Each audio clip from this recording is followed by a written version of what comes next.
So what's up guys? So today is Saturday, February 28. So wala tayong pasok ngayon. So kaya ang gagawin muna natin, magpapaligo tayo. Magpapaligo tayo ng mga sasakyan natin. So tara guys, panoorin nyo.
So guys, natapos na natin linisan itong isa, si Montero.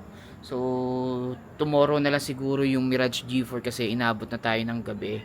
Then after nito, dinner lang tayo tsaka gawa na ulit tayo ng mga application nyo. So yun lang guys, kung gusto nyo may nililinisang sasakyan, alam nyo na yung dapat nyong gawin. Mag-loan na kayo ng Mitsubishi.